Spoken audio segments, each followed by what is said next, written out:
Investir dans l'immobilier en Allemagne est très lucratif. Mais attention, derrière des promesses de gains se cachent des risques considérables. Aujourd'hui, je vais partager avec toi 4 grands risques qu'il faut connaître et maîtriser avant de se lancer dans l'investissement immobilier. Suis-moi jusqu'à la fin de cette vidéo car le 4e point, c'est un point qu'il ne faut absolument pas négliger, qu'il faut tenir en compte avant d'acheter son premier bien immobilier en Allemagne. Car c'est un point qui n'est pas assez mentionné là dehors, mais qui peut impacter vraiment négativement ta carrière d'investisseur immobilier avant qu'elle n'ait commencé. Donc, c'est parti.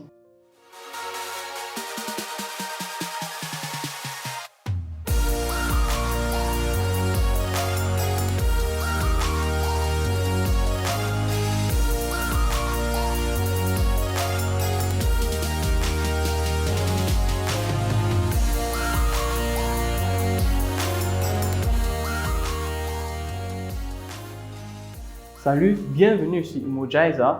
Moi, c'est Larry, spécialiste de la stratégie du buy and hold. Je suis également coach à Immogizer où je partage mes connaissances avec toi dans le cadre de ces vidéos YouTube, mais aussi en détail dans le cadre du programme de formation que nous avons mis sur pied cette année. Surtout, n'oublie pas de t'abonner, d'activer la cloche de notification et de partager ma vidéo autour de toi. Parlons maintenant de ces 4 grands risques qu'il faudrait connaître et maîtriser.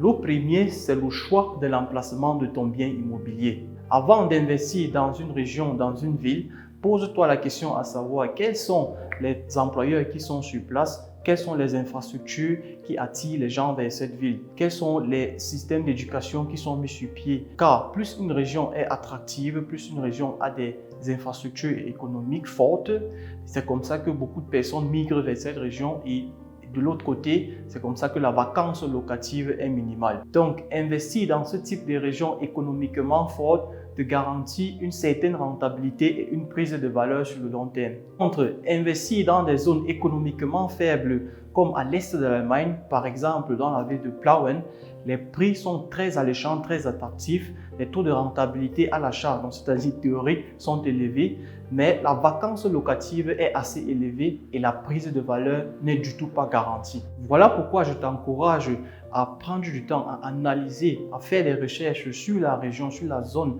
dans laquelle tu aimerais investir, car c'est déterminant pour le succès de ton investissement. C'est d'ailleurs un module spécial dans notre programme de formation où nous accompagnons nos participants dans leurs différentes localités, dans leurs différentes zones, à faire des recherches vraiment avant de se lancer dans l'investissement immobilier. Le deuxième point, c'est le financement. Le choix du financement est capital pour le succès de ton projet. Le financement doit être adapté à tes besoins, à tes objectifs et aussi à ta stratégie. Si celui-ci est mal ficelé, il se pourrait que tu arrives à ne pas rembourser ton crédit et que tu te trouves dans une situation financière compliquée. Voilà pourquoi nous offrons des solutions de financement adaptées à tes besoins. Ces solutions, tu les retrouveras sur notre site internet www.immogizer.com. En cliquant sur l'onglet Service, tu as la possibilité de remplir un formulaire et d'entrer en contact avec nous pour un projet de financement que tu as. Mais nous offrons aussi des outils de simulation. Par exemple, savoir si c'est lucratif pour toi de rester en location ou bien d'acheter un bien immobilier. Par exemple, aussi un outil de calculer les frais supplémentaires d'un bien immobilier que tu aimerais acheter ou bien tout simplement de savoir un peu la tendance sur le marché actuel en ce qui concerne les taux d'intérêt. Je t'encourage donc à faire un tour sur notre site www.immogizer.com et tu ne seras pas déçu. Le troisième point, c'est le choix du locataire. La rentabilité de ton investissement dépend directement du loyer que tu percevras de ton locataire. Si ce dernier décide de ne pas payer son loyer, là tu es obligé de rembourser la traite à la banque hors de tes épargnes ou bien hors de ton salaire. Avec un seul bien, c'est peut-être possible, mais quand tu as 2, 3 ou bien plusieurs biens immobiliers, ça devient assez impossible, ça devient très difficile.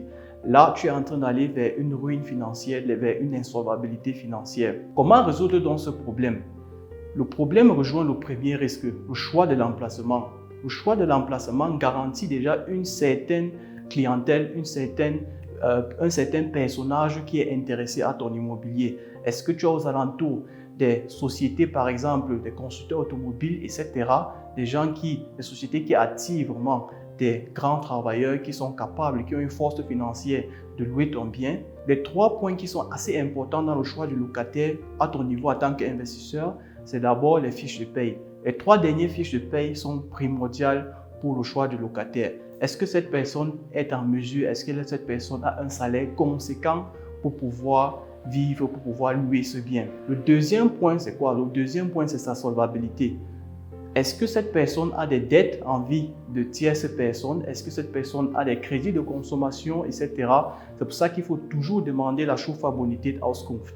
Il y a certains qui vont se plaindre que c'est cher, etc. Mais il ne faut pas se laisser leurrer par ces excuses. Le troisième point, c'est demander par exemple l'adresse de l'ancien bailleur. Là, c'est juste un aspect psychologique. Si vous constatez qu'un locataire, un potentiel locataire a un peu du mal à donner le nom ou bien l'adresse email ou bien le numéro de son ancien bailleur, là, ça sous-entend que cette personne a peut-être des dettes, cette personne ne s'est pas comportée ne s'est pas bien comportée vis-à-vis de son ancien bailleur et c'est un no-go. Et un bonus, c'est le feeling. C'est vrai que nous avons des chiffres, nous avons la rentabilité, nous avons le salaire, mais il y a aussi le feeling. Si vous avez vis-à-vis de vous une personne qui ne vous inspire pas, une personne qui vous comporte, il a l'air un peu bizarre ou vous avez un peu un mauvais feeling, vaut mieux ne pas prendre cette personne en tant que locataire. Donc, prends vraiment bien le temps pour choisir ton locataire, car en Allemagne, on ne résilie pas un contrat de bail comme on le fait facilement avec un contrat de travail. Parfois, ça peut mettre même plus d'1 an pour enlever un locataire, pour résilier un contrat de bail avec un locataire qui ne paye pas son loyer. Le quatrième et dernier point, c'est le bilan énergétique. Vu les engagements que les États ont pris pour réduire la pollution atmosphérique dans le secteur du bâtiment, c'est-à-dire les émissions de CO2, la réglementation est devenue vraiment assez solide là. Là, nous parlons des bâtiments, là, nous parlons des appartements qui sont dans des bâtiments avec des classes énergétiques, par exemple GOH. Ce type de bâtiment, c'est déjà programmé sur le moyen terme que les rénovations, par exemple, isolation de la façade, ou bien isolation du toit, ou bien changer la source de chauffage est déjà presque sûr. Et ça, ce sont des coûts qui viennent parfois, on a la chance que dans les caisses de la copropriété, dans les caisses de VEG, il y a assez de sommes pour faire ce travail. Mais dans la majorité du cas, ce sont des coûts qui sont à des centaines de milliers d'euros qui vont conduire à ce que les copropriétaires mettent aussi la main dans la poche, puissent contribuer pour pouvoir faire ces travaux-là. Le problème aussi, elle se situe au niveau du financement.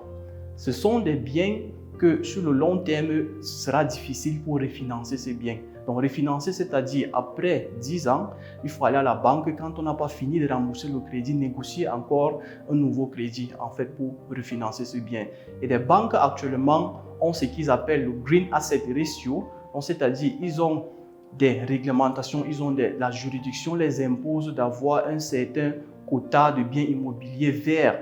Donc, un certain quota de biens immobiliers qui ne sont pas dans la classe de GOH. Là, nous parlons de A à D. Donc, il peut arriver que vous allez vers la banque et que la banque vous dit que non, monsieur, vous avez un bien immobilier où la classe énergétique est par exemple à G et que je ne peux pas vous financer ce bien. Ou bien, je vous refinance ce bien, mais à un taux d'intérêt vraiment exagéré. L'autre volet de ce point, c'est quoi? C'est que vous voulez peut-être vendre ce bien-là après 10 ans ou bien après 15 ans, mais l'acheteur se retrouve aussi vis-à-vis de ce même problème.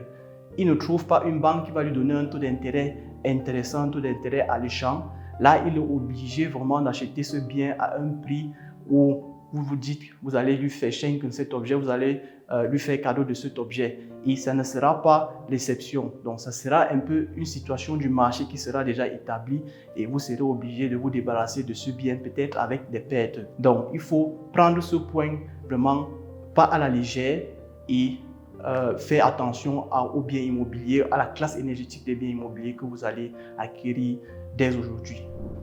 En conclusion, c'était donc là les 4 risques majeurs de l'investissement immobilier. Si je veux énumérer tous les risques qu'on peut rencontrer en investissement immobilier, ça va dépasser vraiment le cadre de cette vidéo. Il y a d'autres risques, par exemple la juridiction ou bien la fiscalité ou bien tant d'autres risques que nous traitons en détail dans notre programme de formation. À très bientôt. Ciao, ciao.